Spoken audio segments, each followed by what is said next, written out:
This is Gavin the Builder. Today I'm going to go through some of the commands that can be used with command blocks. If you look behind me, there's an obstacle course, so we're just going to go through those. If you'd like to just see the commands, they're in the description. And throughout this video, other things will be popping up that go more in depth to some of the commands and the things that you can do with command blocks. Alright, let's get started.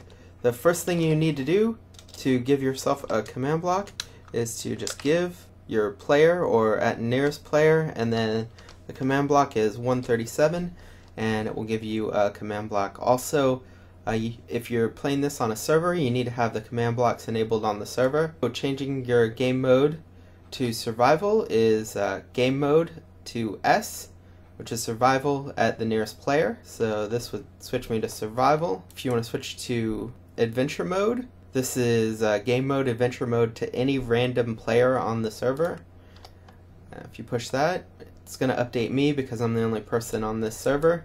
And this is the command for creative mode, game mode C for creative at all the players in a radius of 3. So anybody that's within these 3 blocks is going to be turned to creative. So I push it, nothing happens. Move into the radius, push it again, and I go into creative mode. This is the say command. I threw a villager in there just so it was a little bit more interesting. He's going to say, "I'm really sick and tired of that guy next to me."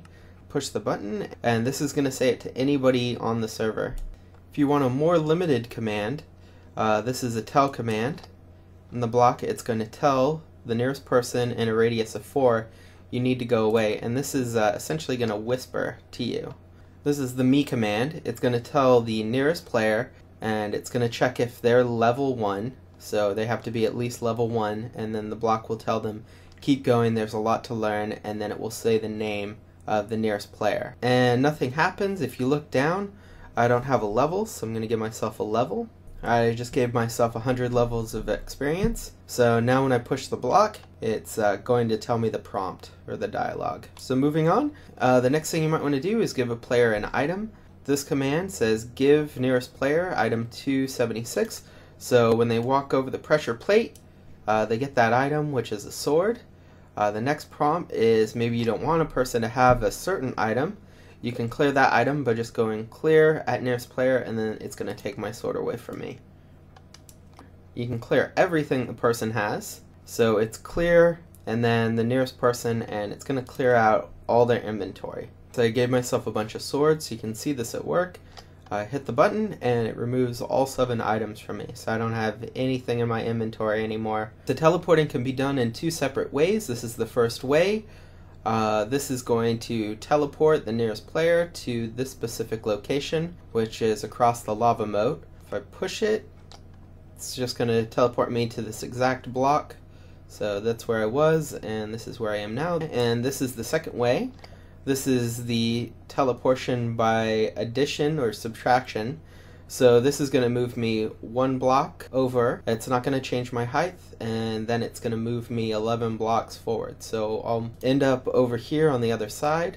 All I have to do is hit the button, and it will move me over there. So if you don't know the exact location, but you know kind of I want to be 100 blocks away, or if you just want to mess with people, that's a pretty good way of doing it.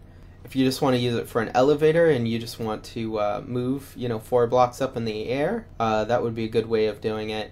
Okay, next command is give XP command.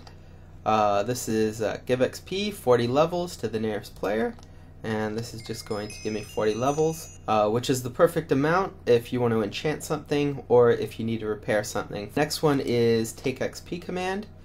This is going to subtract 120 levels from the nearest player. So this is a good way to clear out levels from people if you don't want them to have it. The next 3 commands control the weather. It's just weather set to rain. Next one is thunder.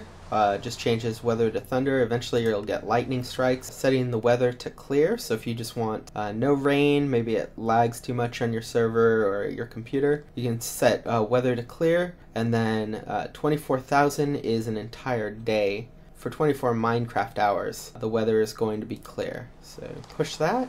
And adding a number to the end works for the other 2 commands as well. The next command, set the time of day. This is the first one, set time to night. If you look at the clock, it will change it. And this is the command, time set night. Next one, you can actually set to a specific time of day. 1 through 12,500 is day, 12,500 to 2,400 is night. I have this set to dawn, time set 3,000, which is in the dawn. You can see the clock. And then this is the last one, time set day, so if you want it to be day, click it and it sets it to time 0. Next command is spawnpoint. If you're making an adventure map and you need checkpoints, this would be a good way to set that. Spawn point at nearest player, so it changes my spawn point. So if I die, I'm going to come back to this general area. Next one is the effect command. This was added in the update 1.5. This is going to give the effect of the nearest player. I'm going to get effect number 1 for 10 seconds.